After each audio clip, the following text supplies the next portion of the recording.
कोल India safety board के HMS के सदस्य अख्तर जावेद उस्मानी ने मंगलवार को एनाफायर प्रोजेक्ट आउटसोर्सिंग पैच RK ट्रांसपोर्ट का निरीक्षण किया।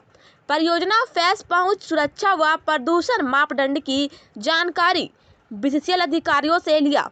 उन्होंने पत्रकारों से बात करते हुए कहा कि BCCL के पास जमीन की कमी होने के कारण अधिकांश खदानें कानूनन तरीके से नहीं चलाई गई।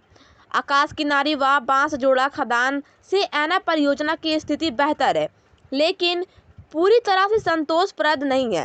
प्रदूषण व हाई वॉल की समस्या देखने को मिला है। परियोजना कार्यस्थल पर पेयजल की व्यवस्था नहीं है।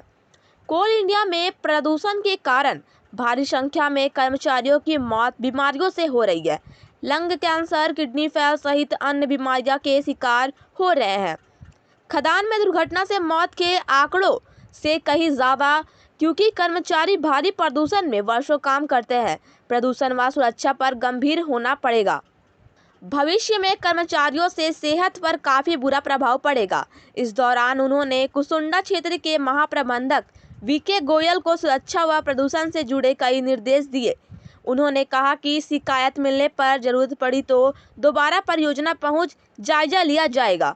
मौके पर जमस के केंद्रीय सचिव अरविंद सिंह, PO प्रमन दास, ललन कुमार, आउटसोर्सिंग प्रबंधक रवि अग्रवाल, संजीत सिंह, शिव कुमार आदि थे। मैं इसी परियोजना में नहीं आया हूँ, BCCL के 4 दिन के उसमें आया हूँ, भी देखा और आकाश किनारी भी मैंने उसको विजिट किया। आज सुबह हम लोग सराई ढेला हॉस्पिटल भी गए थे। तो बेसिकली जो सुरक्षा की स्थिति है उसमें आपको स्थिति आप लोग BCCL के ही आदमी आप जानते हैं।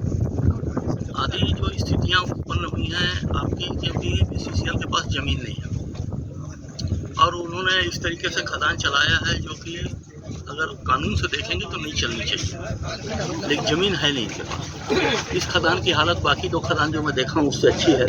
यहाँ ज़्यादा बेहतर स्थिति है, पूरी बेहतर नहीं। यहाँ डस्ट बहुत ज़्यादा है, कई जगह पर यहाँ हाई वॉल है जो कि है, जिसमें मैं बात किया तो हमको बताया गया है कि उसमें हम लोग जल्दी कुछ कर रहे हैं और ठीक कर लेंगे।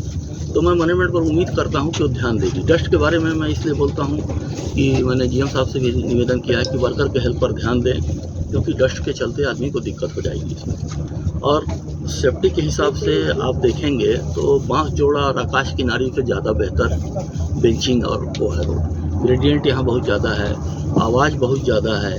इस तरीके की हम लोग वहाँ सराई ढेला हॉस्पिटल से ये चाहते हैं कि लोग कैसे कैसे बीमार हो रहे हैं। वहाँ पता चला कि क्वालिटी वर्करों के बीच में लंग कैंसर बहुत ज़्यादा है। इस महीने में 16 व्यक्ति TB में आपके आ रहे हैं। किडनी फेलवर की बीमारी हो रही है। पीने का पानी फेस में नहीं है, जो मेन कारण है कि डिहाइड्रेशन से किडनी का होता है। ये सारी समस्या हैं जिसको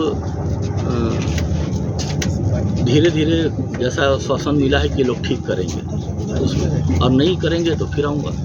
यही मैं आपको बोल सकता हूँ। सेफ्टी को लेके यहाँ समस्या है और आपके BCCL की हर खदान में समस्या है। सर, कोई अधिकारी जब भी आता है तो सभी देखते परियोजना में पानी छिड़काव या डस्ट की जो ब्लास्टिंग होते है वो बंद कर दीजिए। आखिर क्या कारण है अधिकारी को? इससे पहले तो जो सेफ्टी ना कोई ध्यान देता है, तो जो अधिकारी आती तभी ये लोग जो भी है अपना तो कार्यशैली को दिखाते हैं हम इस तरह से काम कर रहे हैं। ऐसा होता है, लेकिन मैं उम्मीद रखता हूँ कि ट्रेंड कंटिन्यू रखेंगे लोग। मैंने इसमें जो GM साहब से बात की है यहाँ के, तो मैंने एक ही बात कही है कि देखिए लोग जो धीरे धीरे मर रहे हैं वो ज़्यादा खतरनाक होते जा रहे हैं। जब एक्सीडेंट होता है तो मरता है तो आदमी को मालूम हो जाता है। ये जो आपको देखिए कि 12,000 लोग पिछले 1 साल में पलड़ी से चले गए, इसमें 3,000 लोग केवल मरे हैं पूरे कोल इंडिया के स्तर पर। उनको तो कोई कंपनसेशन नहीं मिला और वो सारे लोग मरे हैं तो पलड़ी में नौकरी करने के 20 साल, 25 साल, 30 साल बाद मरे। मैं एक्सीडेंट की बात नहीं कर रहा हूँ 3,000 में,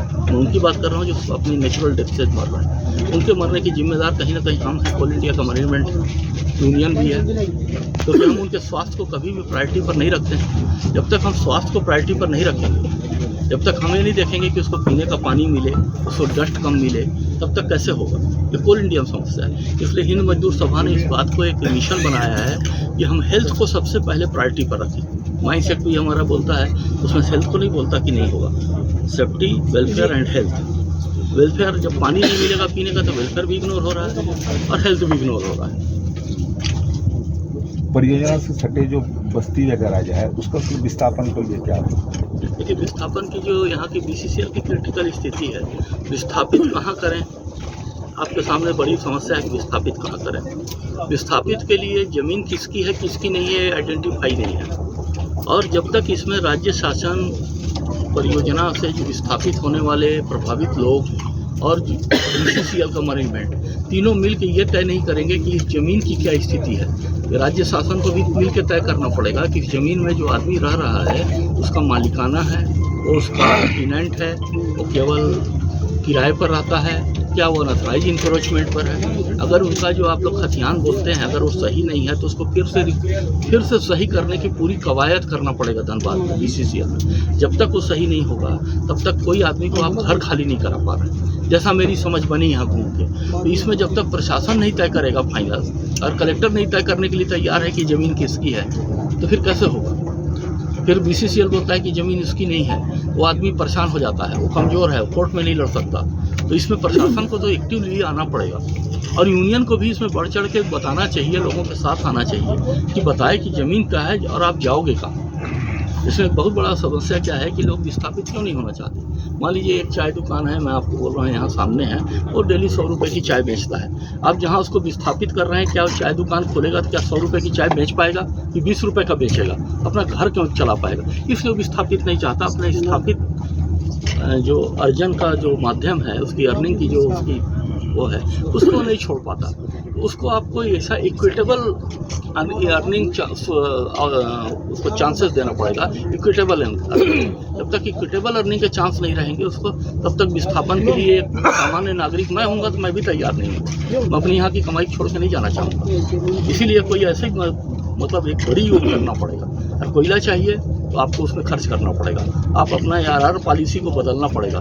BCCL स्पेसिफिक RR पॉलिसी होना चाहिए। ऑल इंडिया की RR पॉलिसी BCCL को बिल्कुल विस्थापन में सफल नहीं हो पाएगी। और ये जितने आपकी समस्या है या आपकी हमारी कंपनी की पॉलिसी कन्फ्यूजन से है। आप ज़मीन लेते हैं नई प्रोजेक्ट के लिए, केवल 5 साल की ज़मीन को लेंगे, 5 साल के लोगों को नौकरी देंगे, तो आदमी अब आपको चलाना उस प्रोजेक्ट को 15 साल है, लेकिन आप 5 साल का ज़मीन लेंगे, तब तक 5 साल में 100 आदमी और बस गया।